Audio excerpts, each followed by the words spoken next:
नमस्कार दोस्तों, stock market studies में फिर से एक बार आपको दिल से स्वागत करता हूँ।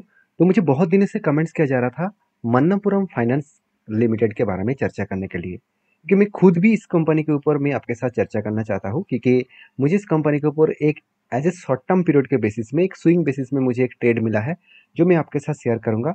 एज ए एजुकेशन पर्पस में सारी चीज़ शेयर करूंगा, मेरे तरफ से कोई भी रिकमेंडेशन नहीं होगा, क्योंकि मेरा खुद का ट्रेड रहेगा और मैं खुद इस कंपनी के ऊपर कंटिन्यू करना चाहता हूँ। किस कारण के वजह से वो मैं आज आपके साथ शेयर करने वाला हूँ। तो इस वीडियो को पूरा देखना, क्योंकि मैंने जिस तरीके से डिटेल्स में इस कंपनी के ऊपर एनालिसिस किया वो मैं आपके साथ शेयर करने वाला हूँ। तो आप भी उसी तरीके से एनालिसिस करके किसी भी कंपनी के ऊपर आप फोकस रख सकते हैं। तो चलो सबसे पहले मैं बता दूं कि मन्नपुरम जो फाइनेंस कंपनी है, तो मन्नपुरम फाइनेंस कंपनी का बेसिकली पहले जो बिजनेस था वो गोल्ड लोन के ऊपर है।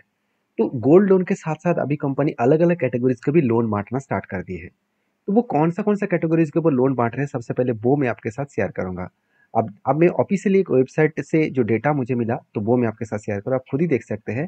फाइनेंशियल ईयर 2025 के क्वार्टर 1 के रिजल्ट के बेसिस है, मतलब अभी जो जून का क्वार्टर्स आया उसके बेसिस में कंपनी कौन कौन सेक्टर के ऊपर काम कर रहा है आप खुद ही देख सकते हैं।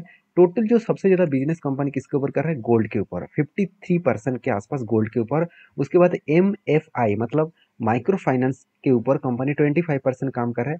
उसके साथ VEF के ऊपर 4%। और बाकी देखिए, बाकी जो सेगमेंट है जिसके ऊपर कंपनी काम कर रहा है एकदम छोटा मोटा। तो बेसिकली सबसे ज्यादा जो बिजनेस है इसका वो है गोल्ड के ऊपर। तो गोल्ड के ऊपर सबसे ज्यादा कंपनी बिजनेस करे, मतलब गोल्ड लोन के ऊपर सबसे ज्यादा कंपनी बिजनेस कर रहा है। अभी बिजनेस किस तरीके से हो रहा है और कंपनी बिजनेस किस तरीके से ग्रोथ कर रहा है वो आपको मैं अभी दिखाऊंगा। चलो एक बार मैं आपके साथ वो भी शेयर कर लेता हूँ। देखिए, कंपनी की पर्सपेक्टिव व्यू से देखा है तो कंपनी बिजनेस बताया जा रहा है कि इंडिया के second largest gold loans company है। मतलब देखिए, मन्नपुरम के साथ साथ और भी बहुत सारे गोल्ड लोन्स कंपनी है, जैसे IIFL भी गोल्ड लोन्स के ऊपर काम करते हैं। साथ ही साथ देखा जाए तो चलो मैं गूगल में आपको सर्च करके दिखाता हूँ। देखिए, टॉप 10 गोल्ड लोन्स के ऊपर बात करो तो सबसे बड़ा कौन है, मुथूट फाइनेंस। उसके बाद कौन है, मन्नपुरम फाइनेंस। मैं अभी आपको बता रहा था कि कंपनी खुद बता रहा है कि सेकंड पोजीशन में है। और उसके साथ कौन है, यूनियन गोल्ड लोन। उसके बाद SBI गोल्ड लोन है। उसके बाद बाकी सारे जो बैंक्स है वो भी लोन लोन के ऊपर, मतलब गोल्ड लोन के ऊपर काम करते हैं। तो बेसिकली जो मन्नपुरम फाइनेंस कंपनी है, तो इसका ग्रोथ किस तरीके से हो रहा है वो आपको इस डेटा के माध्यम से आपको पता चलेगा। तो चलो उस डेटा में आपको साथ शेयर कर लेता हूँ। देखिए, कंपनी बता रहा है कि इंडिया के सेकेंड लार्जेस्ट पोजीशन में कंपनी है। दूसरी बात, कंपनी के टोटली गोल्ड के ऊपर ज़्यादा बिजनेस है। और साथ ही साथ कंपनी ये भी बता रहा है कि कंपनी ऑल ओवर इंडिया में 5,000 से भी ज़्यादा ब्रांचेस है, जहाँ पे करीबन करीबन 50,000 लोग काम करते हैं। तो एक मतलब ह्यूज अमाउंट्स है, मतलब ह्यूज लोग कंपनी के ऊपर काम करते हैं।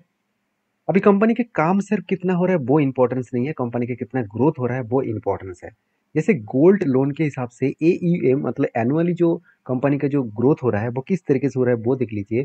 कंपनी के साल भर के डेटा के बारे में बात करो तो 2020 में 170 टोटल बिलियन का, यहाँ पे बिलियन का डेटा दिया गया है, तो 170 बिलियन था। वो आज 2024 में वो बढ़ के हो चुके 207 बिलियन। मतलब एक अच्छा खासा ग्रोथ देखने को मिला। हाँ, बहुत ज़्यादा हाई ग्रोथ नहीं है, फिर भी कंपनी धीरे धीरे करके इस ग्रोथ को मेंटेन किया। उसी तरीके से अगर कंपनी के क्वार्टरली बेसिस के बारे में बात करूँ तो क्वार्टर में भी कंपनी का अच्छा खासा जाम देखने को मिला। क्वार्टर 4 पिछले सालों में कंपनी जो डेटा दिखा था 198 बिलियन का, अभी 226 बिलियन तक पहुंच चुके हैं। अभी देखिए, कंपनी का नेटवर्क बहुत तेजी से ग्रोथ हुआ, क्योंकि 53,500 मिलियन से लेकर 1,03,000 मिलियन तक कंपनी पहुंच चुके हैं ईयर ऑफ ईयर बेसिस में। अभी मेन मुद्दे पे चले आते हैं कि कंपनी का बिजनेस कहाँ पे हो रहा है, सबसे ज़्यादा बिजनेस कंपनी कौन सा ब्रांच से कर रहा है। आप देख सकते हैं कंपनी का बिजनेस नॉर्थ साइड में टोटल 17% और ईस्ट साइड में 10% और वेस्ट साइड में 10% और साउथ में 63%। क्योंकि मन्नपुरम फाइनेंस जो कंपनी है वो साउथ इंडियन बेसिस कंपनी है। साउथ इंडिया में जब से सबसे ज़्यादा कंपनी काम करते हैं। आप खुद ही यहाँ पे देख सकते हैं कंपनी की जो साउथ सिटी में 63% काम मतलब बिजनेस हो रहा है, उनमें से सबसे ज़्यादा ब्रांचेस आपको कर्नाटका में सॉरी, हाँ, कर्नाटका में देखने को मिलेगा 570 ब्रांचेस। उसके बाद केरल में है, तेलंगाना, आंध्र प्रदेश, उसके साथ तमिलनाडु।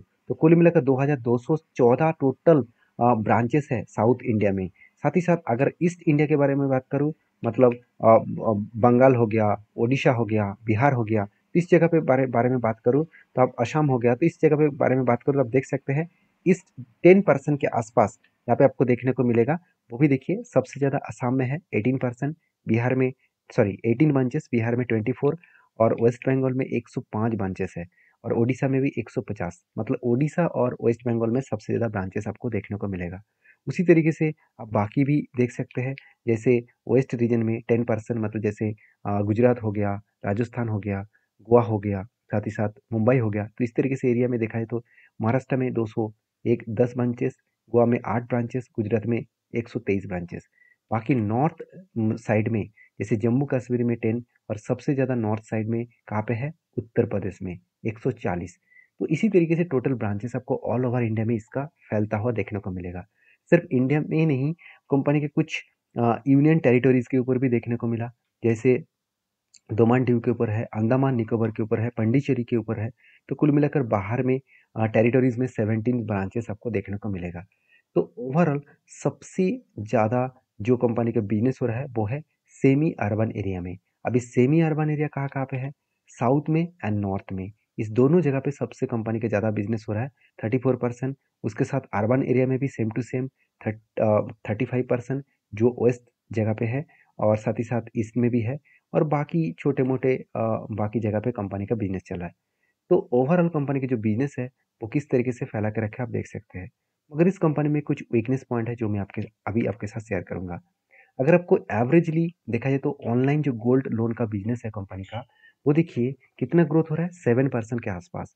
तो देखा जाए तो बाकी कंपनीज का परसेंटेज थोड़ा सा ज़्यादा है। तो अभी कंपनी के कुछ पॉइंट्स में आपके साथ शेयर किया हूँ। अभी चलो कंपनी का ग्रोथ किस तरीके से हो रहा है फाइनेंशियली, वो मैं एक बार आपके साथ शेयर कर लेता हूँ। जैसे कंपनी के रेवेन्यूज के बारे में बात करूँ, साल भर के डेटा के हिसाब से 2020 में 5,500 करोड़ था। अभी 2024 में लास्ट 4 ईयर में 5,500 से 8,900 करोड़ तक कंपनी का रेवेन्यूज ग्रोथ हुआ, जो एक अच्छा मतलब मार्किंग है।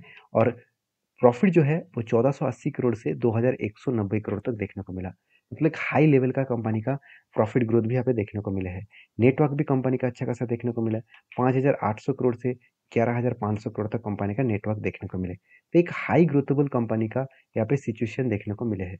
अभी कंपनी के कुछ और पॉइंट्स आपके साथ शेयर करूँ, जैसे कंपनी का इनकम ग्रोथ जो है वो पहले कम था, 11% के आसपास था, आज 21% के आसपास ग्रोथ हो रहा है। प्रॉफिट ग्रोथ जो है वो पहले 15% के आसपास था, आज 30% के आसपास ग्रोथ हो रहा है। रिटर्न ऑफ इक्विटी पहले ज़्यादा था, 20% के आसपास, अभी थोड़ा सा कम हुआ है, क्योंकि रिटर्न ऑफ इक्विटी उतना इंपॉर्टेंस तो है ही, क्योंकि फाइनेंस इंडस्ट्रीज में रिटर्न ऑफ इक्विटी बहुत इंपॉर्टेंस होते हैं, और उसके साथ साथ आरओसी ये भी इंपॉर्टेंस है, और वो देखा है तो 13% के आसपास ही ग्रोथ हो रहा है। अभी देखिए अर्निंग मतलब अर्निंग पर शेयर के बारे में बात करूँ तो 30 रुपीज़ के आसपास अर्निंग हो रहा है, और कंपनी का पैग रेशियो 1% के नीचे है, एक गुड पॉइंट्स है, और कंपनी का रिटर्न ऑफ एसेट 5% के ऊपर है। तो सारे पॉइंट्स एक साथ अगर जोड़ा जाए तो कंपनी का बिजनेस अभी ठीक ठाक चल रहा है, जिसके चलते मैं इस कंपनी के ऊपर पॉजिटिव हूँ। साथ ही साथ और कुछ पॉइंट्स मैं आपके साथ शेयर करूंगा। वैल्यूएशन के बारे में बात करूँ तो एकदम आपको सस्ता दिखेगा। मुझे दो पॉइंट्स यहाँ पे बेस्ट लगा, क्योंकि कंपनी का पी रेशियो एक टाइम 14 के आसपास था, आज वही लेवल में है जो कोविड के आसपास था, मतलब कोविड के लेवल में जिस लेवल में था वही लेवल में देखने को मिला। उसी तरीके से अगर प्राइस टू बुक वैल्यू के बारे में बात करूँ, वो भी आपको सस्ते में दिखेगा। जो एक टाइम कंपनी का price to book value 3.5 rupees के आसपास था, आज 1.5 के आसपास देखने को मिलेगा। और एक चीज और भी नोटिस करना होगा आपको, कंपनी के जो प्रॉफिट का ग्रोथ है वो लास्ट टिल टू मान में profit and sales high level में किया। तो जब कोई कंपनी इतने शानदार तरीके से खुद को रिप्रेजेंट कर रहा है तो उस कंपनी के ऊपर तो मैं बुलिश जरूर रहूंगा। तो बाकी कंपनी का बैलेंस शीट में देखिए, कंपनी का कर्जा बढ़ रहा है, अच्छी बात है, क्योंकि सॉरी कंपनी का रिजर्व बढ़ रहा है, ये अच्छी बात है। उसके साथ साथ कंपनी का कर्जा भी बढ़ रहा है, क्योंकि कंपनी खुद पहले लोन लिया और उसके बाद दूसरों को लोन दिया, गोल्ड भी रखा, और उसके अगेंस्ट में कंपनी अच्छा खासा फायदा उठाया। तो ये भी एक गुड पॉइंट्स माना जाता है। अभी चलो इन्वेस्टर के बारे में चर्चा कर लेते हैं। देखिए कंपनी में दम है तो इसलिए इंस्टीट्यूशन एफआईएस ने खुद की होल्डिंग को बढ़ा दिया, और डीएस ने कुछ क्वांटिटीज को बेचा, उसका फायदा पब्लिक छोटे मोटे क्वांटिटी ऐड किया। मतलब सबसे ज़्यादा फायदा कौन उठा रहा है, एफआईएस उठा रहा है, क्योंकि 29% होल्डिंग को अभी 33% तक लेके गया है। तो अभी मेन पॉइंट्स के ऊपर चला जाते हैं, वो है कंपनी के टेक्निकली चार्ट पैटर्न्स। कंपनी का लाइफ टाइम हाई है 223। अभी देखिए कंपनी के ऊपर बिग करेक्शन होने के बाद उसके बाद फिर से रिकवरी कंपनी कर चुके हैं। अभी रिकवरी करने के बाद कंपनी एक पैटर्न क्रिएट किया, कफ विद हैंड पैटर्न्स।